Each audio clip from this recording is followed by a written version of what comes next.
Okay. Okay, so today we're gonna first talk a bit about, what is some of the content and what are the things that you really should strongly consider to have in your congregation's website. So the first thing I want to talk about is navigation. Okay, please don't make me think. The fact is, so there's several people that are experts in usability, and one of the key lessons I can impart to you from them is that people have been trained on how to use websites. Maybe most of them. If they're brand new to the web, maybe not, but most of us have. And there's certain universal things that you kind of look for. You look for an underline if it's a link. You look for, a menu to be maybe by some kind of a category, some kind of an order. But you really want to minimize how wildly different your website is from other websites. I'm not saying to ignore style and have an ugly website. Please don't do that. But the point is to have a very, very, very usable website. So for example, on most of the sites I do, I put two menus. I put a menu on the left and I put a menu at the top, and I make sure that you can get to everything through both of them. Because some people have learned to look for the menu on the left. Some people have learned to look for them. Most people are looking for a menu at the top. If I put both, it's going to appeal to somebody. And this is one of the reinforcing things. In the UU 2014 theme, we have underlines under links.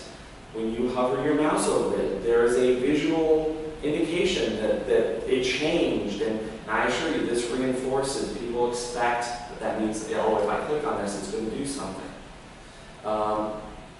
So another Dilbert.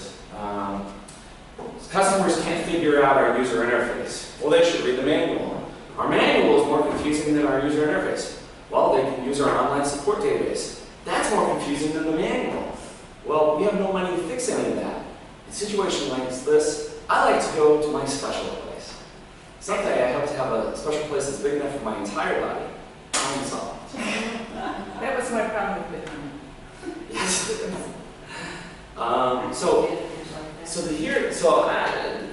A lot of the credits for the content that we're going to see today go to UUA, different members, Margie and others, that have great content on the website and have great presentations at the General Assembly. I don't know if you've heard some of these or not, but one of the things that I thought was a really good thing that I had heard of, I knew of, but I thought it was a really great thing to share with you guys, is how to figure out a menu.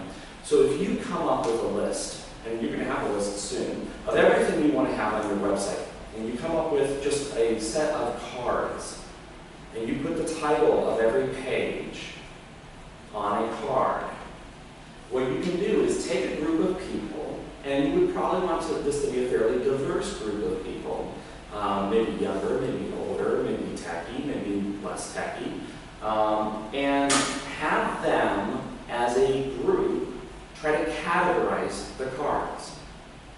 Say these are going to be all the pages on our website. Try to come up with a set of categories that you think all the cards should be in. And the second thing you do is you ask them to rank. Do you guys know what I mean by that? So you want 1, 2, 3, 4, 5 within each category, which ones you think are more important. It could be more important because you think more people are going to want to go to that, or it could be more important because you think that's really what you'd like people to see. But you want them to come up with their own system, and then you test this navigation by writing a set of tests. Basically, say, I would like you to bring up a map of where our congregation is, and have them start at the homepage of your church website and test somebody else that wasn't part of the first exercise to see if they can figure out how to get to it. This is very illuminating for some people. I assure you that no matter how good or bad you are as a techie, when you actually get in front of real users, you learn a lot of things. that they test your assumptions. And you didn't realize you were making the assumptions, that's why they're assumptions. This is how you validate, you confirm, or you find out that, oh no, this is not going to work. And maybe it would send you back to the drawing board. More likely it's going to give you a few key pointers. One of the key pointers for the GA session was they said, now go back to the front page of the website. And the user was baffled because they were looking for a link that said home. Now, there's another common use on websites where if you click on the image at the very top, that'll take you home. But it doesn't say home. It doesn't say that. I know that, but this user didn't know that. And so, hence, now they have a link for home. So that's just a simple example of how you can come up with your navigation once you figure out what your pages are going to be. And if you come up with your own and just throw it together just to get it up, that's great. But maybe then do the card sorting exercise later on. You can even do it over time because you'll probably be adding and removing pages over time as you add and remove different, expand sections that might need more content or less. You aren't limited to a single menu. Like I said, you can have a menu at the top, you can have a menu at the side. You also have navigation links throughout your pages so that you can have contextual links. So maybe if you're on the adult RE pages, something may have arrived there by mistake, so maybe there should be a way to get to the children's RE program. Maybe adult RE and the library committee have some kind of relationship. So there should be kind of a link contextually within that page to get to the other. So don't just think about menus, think about links. Think about, because it's a little different. It's not entirely just one way to do it. You don't want there to just be one way to do it, because not everybody thinks the same way. And some people might not even think they want that information until they see the link. You also need to be very careful about the insider language, and I talked a bit about this yesterday. Even SI is something we obviously, because we're at SI, understand what that means. RE, OWL, these are words that have a lot of meaning to us. There are lots of other, like welcoming congregation. We all know what a welcoming congregation is. But I assure you that if someone's coming from a Christian church, that's not the term that they use. Just out of curiosity, do you know what the term is? You go through the welcoming congregation program. Yes, but but I don't know you. I'm a newcomer, and I used to go to the United Church of Christ. What would they call it? They call it open and affirming. And that's actually one of the tips I have on a later page, to actually work that into. I have song that down. Yes, you should work that wording into it. And actually, Cal Fry is the one who told me about this. I did not know about that. And that is just a great example. Welcome. Feel free to join. Carol's going to be joining us today, but fortunately, she's not looking to replace her congregation's website because she goes to my congregation.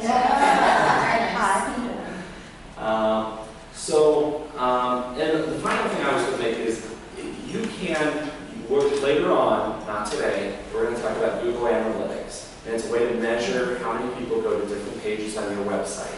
And I can actually show you how on the Kent site, which are the most pages that people visit. And you can actually see, I'll show you how it correlates to things that I've done in the menu structure and things that I've done on the front page.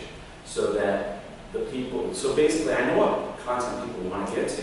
So I make it really easy to get to those pages. Okay, so a little specifics. Okay, so we're going to go through some, who, what, when, where, why. Simple questions. So let's talk about who. Congregation name. Now, I know that many congregations have more than one name. The reason is we have maybe our official name, and then we have the name that you would actually see on the sign, and that we actually are known by. Please use the name that's on your sign so that they actually know that they're the right place when they get there. Again, this isn't for legal purposes. This is for people to understand actually what you call yourself. My church is actually not the Unitarian Universalist Church of Kent. That is not our name. We are the First Universalist Church of Kent. But that is not what any of us would ever call our church. You also, as far as the who, want to have pictures of maybe some of your lay leaders, your minister, if you have a call minister, any of the pictures highlighting the diversity, the different types of activities. You want to show that you're a dynamic activity, a dynamic congregation that actually does things. Probably just pictures of many meetings would probably not be what I would put a lot of. I would focus on, if I'm talking about social justice, I wouldn't talk about the committee meeting. I would show pictures of us actually doing the social justice that we do. What? Statements of belief. Now, I know we're not big into dogma or UUs. However, people are going to be expecting that depending on where they come from. And so they need to have some better grasp of what UUs do or don't believe. And I realize, frankly, for UU websites, this actually has to be a significant section of our sites because we have a little more nuance and explanation that we have to try to convey.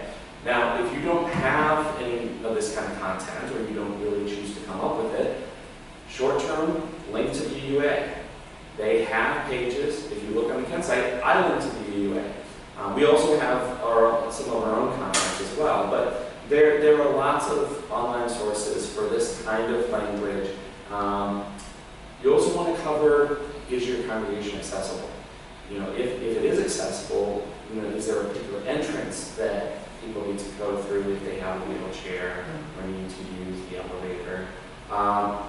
I pointed out already about the welcoming congregation. We're open and affirming because that's used by a lot of Christian churches. What to wear? I will personally confess that the first Sunday that my family and I visited our church, we were dressed very well for a UU church because I had no idea. And I had been to a number of different Christian churches, so I knew some were more conservative and some were quite a bit less so.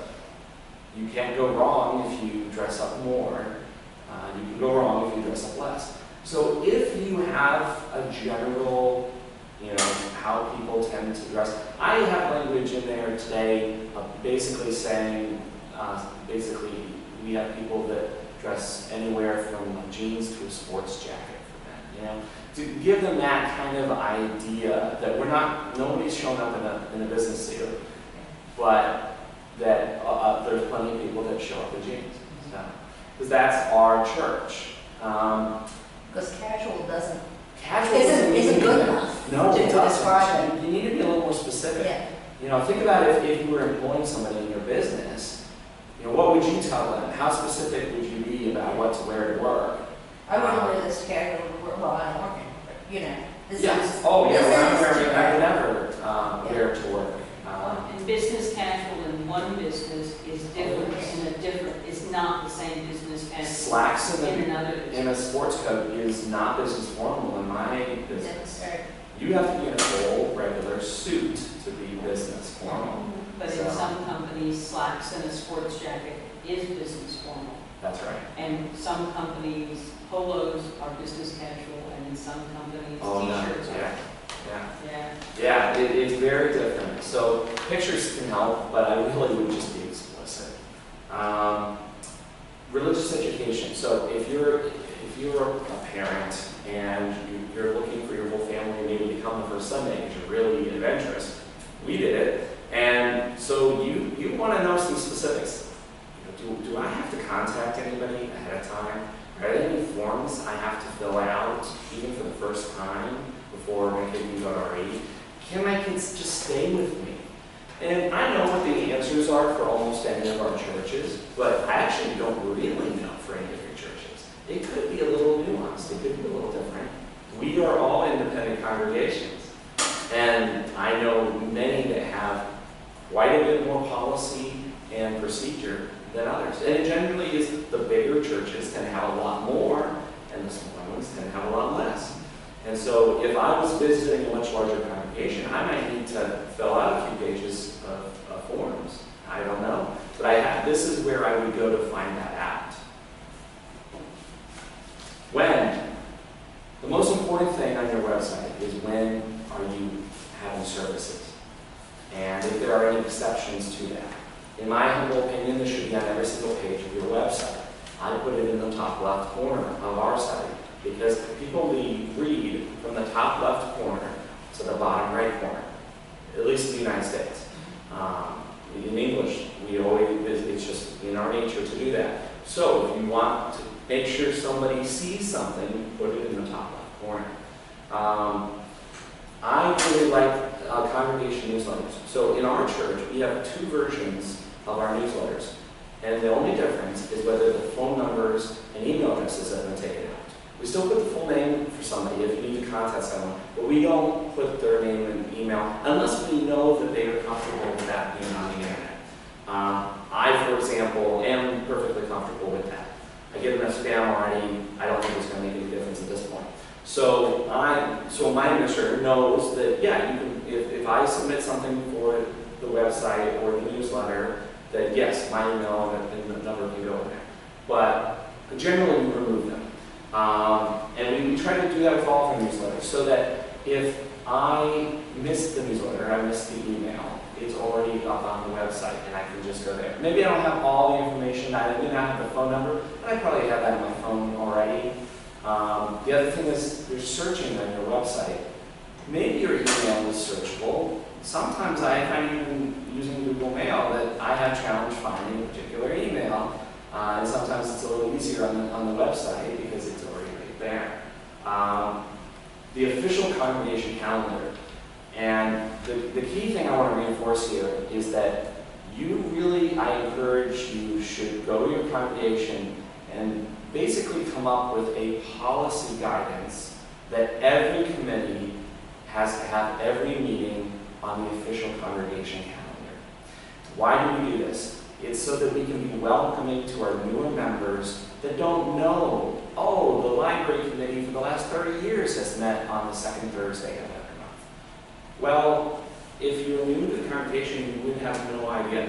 And I say these things knowing full well in the back of my head that this is a battle that I'm fighting right now in my own congregation to make sure that we get everything on there.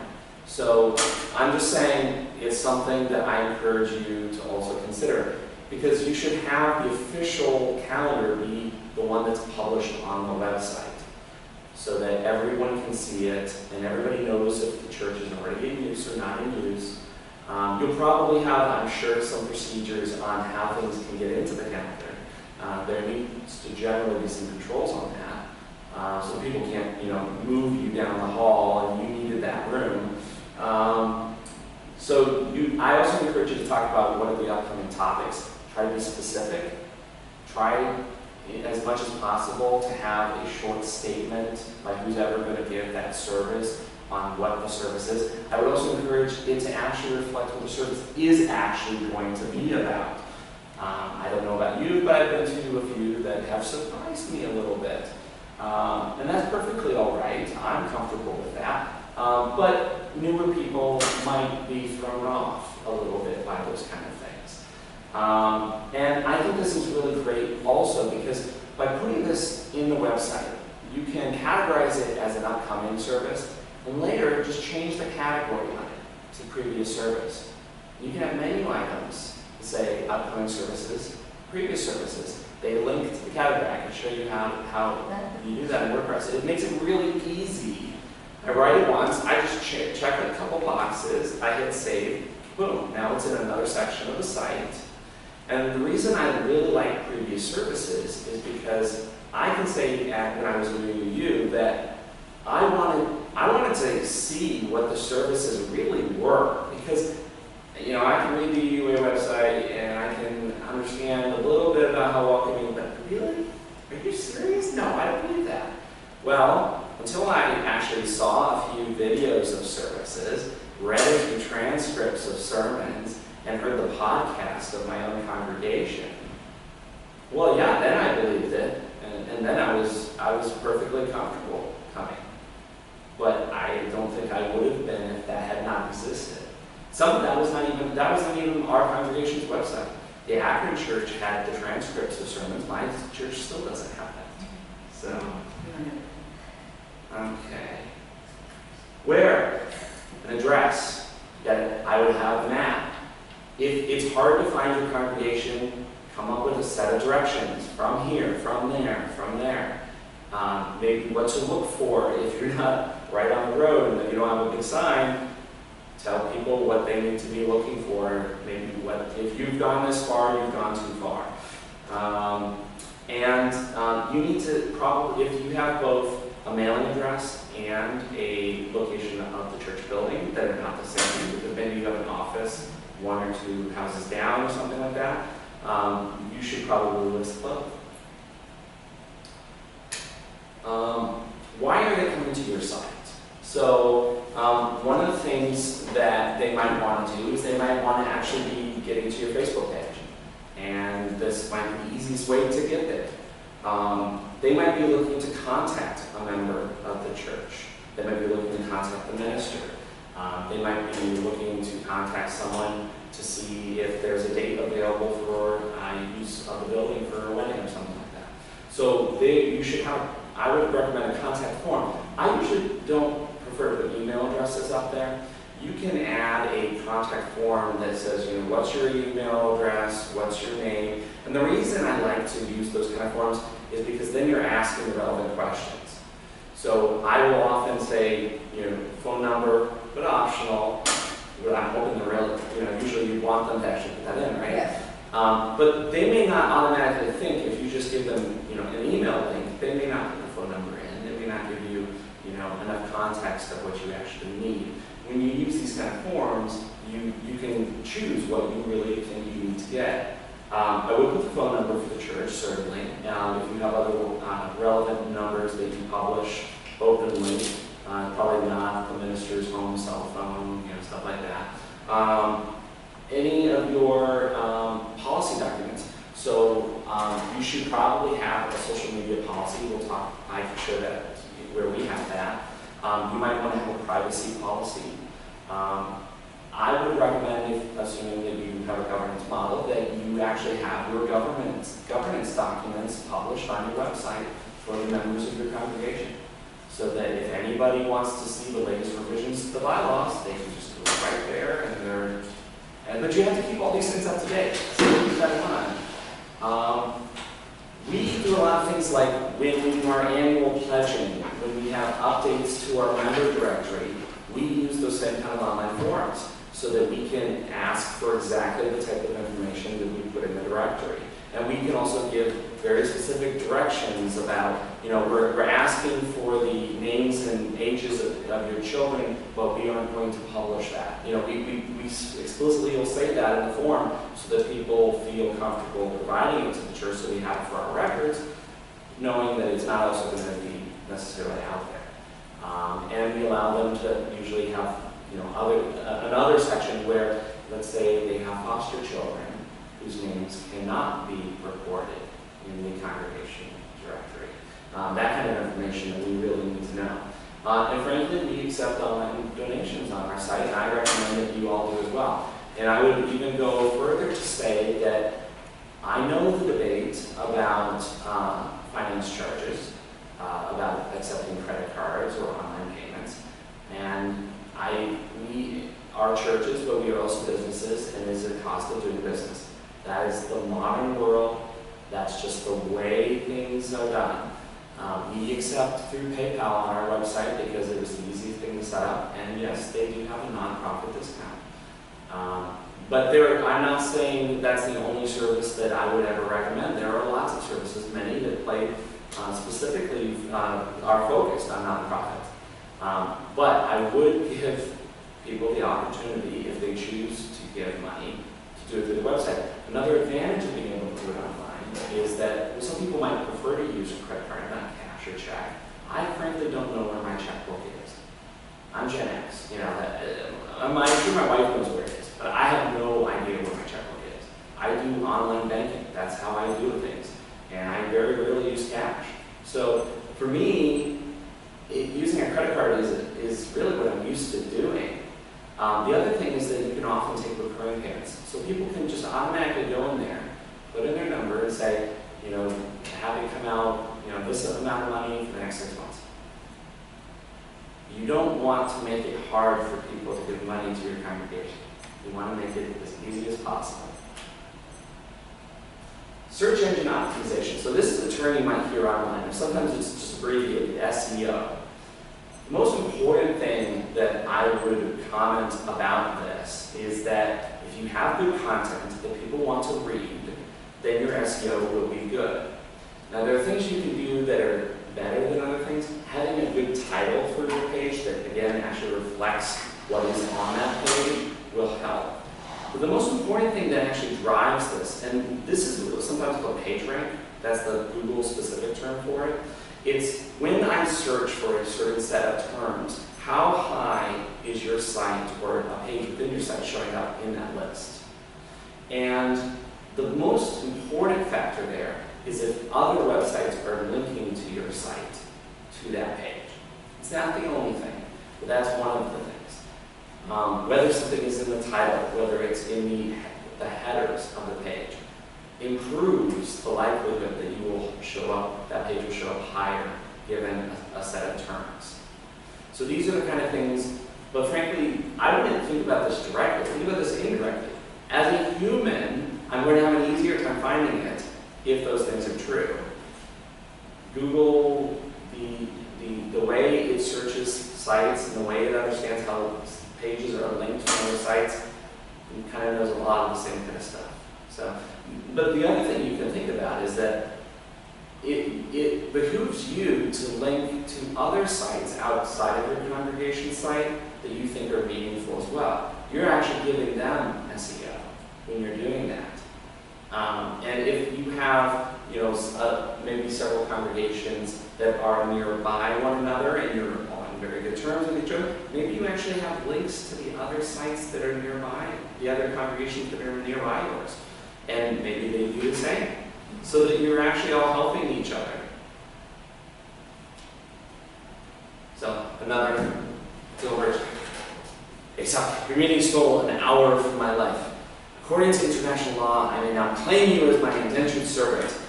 And then he looks up on his little device and says, wow, that actually is a law. And she thinks, or I'm really good at SEO. Which means it implies that she created this page and she got it so that that's what shows up when you search for that. Okay, so I knew yesterday that we wouldn't get through quite everything. We basically want to try to get through more of the WordPress menus. And one of the things I'm going to start with is I'm going to go ahead through this website. I'm not locked in good. That'll help. This is, again, the uuwp.org website where the UU WordPress theme is posted. This site does allow you right within it to create your own little site. And we're going to go ahead and do that. So first we're going to do it by registering. Can we go along with you? Absolutely. If you have, oh shoot, I gotta fix that real quick. I'm going to turn on registration. Forgot that. That'd be great. Yeah, that, we saw that yesterday, didn't we? So, We go to. I'm going to go to settings. Do we go to download from WordPress.org? No, we went to social network way on the right. Right. Yeah. Download from WordPress way on the right. Same menu bar. Yeah, that's if you were looking to, if you download from WordPress.org is if you were looking to download a copy of the theme, because you were going to install the theme manually. The social, what we're going to be doing is registering. So there's a social network is the last link on the right. Okay. Under that, there's a register option, but it's turned off, and that is something I'm going to. Can you show us where that is? I'm sorry. It's on the left side. See that? Oops. No, I'm not sure how you got to that. Oh, you went to admin. Okay. Come on. I thought it said social network right in the recent posts. UUWP website. Social. I didn't get that. I got RSS.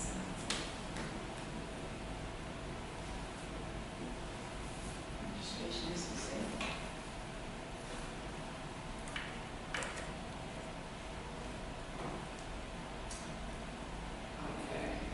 Now if you refresh on that page, registration should work. I'm sorry, Dan, I'm one step behind you. That's fine. I'm at the front page of the That, thing. and that's where I am too. Okay?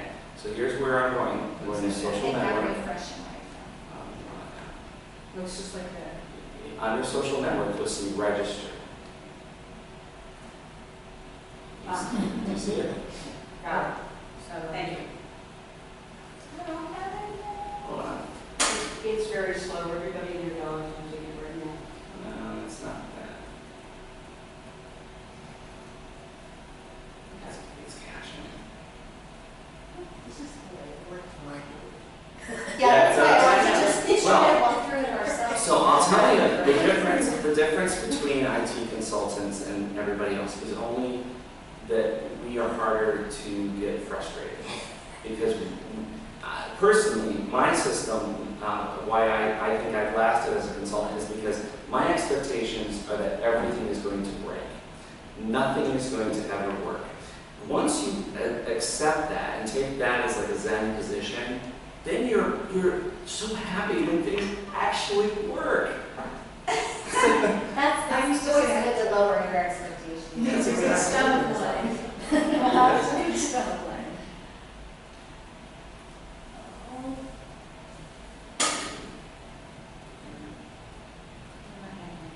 Yeah, mine says Because not you're allowed stuck. yet. It says not allowed yet. Or user registration currently not allowed. See, Because I think it's what he's trying to say. see right now if it's doing that. It what? It's doing, See if it went away. oh, If it gave you a form. ah, You might have to hit the reload button. okay. Sure, I'll do it. Oh, yes it did. Yes. Okay, Oh. It was From caching on the page. server. I go to social network to register, is that? Yes. Okay. I'm just gonna have to sign it. That's fine. It's not. It's kidding. That's fine. There we go. There you go. Create account. That's what it was supposed to be doing before. Yeah, it didn't come up with that. Yes, it did not. Register, okay. Okay. Create an account? Yes, and since you guys are actually kind of doing this, I think this is good. I'm not going to go ahead and do that. But here's what it's going to do. It's going to send you each an email address. I'm sorry, an email link. It's going to email you a link that you have to click on to confirm that you are a real person. It's also required blog URL required. Yes, and well, so there's a question. Yes, or yes, I would like to create a new site. Okay. Okay, and your answer should be yes, and put in the short version of your congregation, like what your current website is. Okay. Especially if you're looking to maybe replace your church's website, put like what before org. So mine's KentUU, because we're kentuu.org. So what I would do, and I actually have already done it. In username?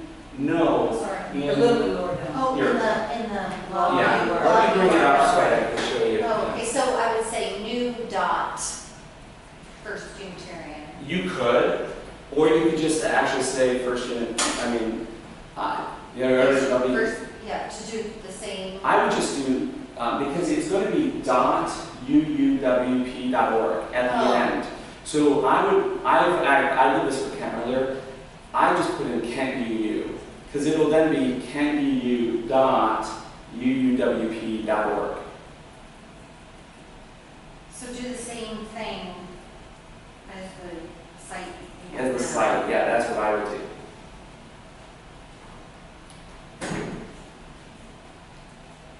So what you're doing is you're creating an account, but you're also saying, yeah, actually, give me my own whole site with the theme already set up.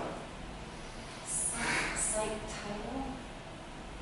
That would be Oh. maybe the name of your church. That's what I've read. Okay. Yes. In our church, it's the Unitarian Universalist Church of Kent, Ohio, is what I have.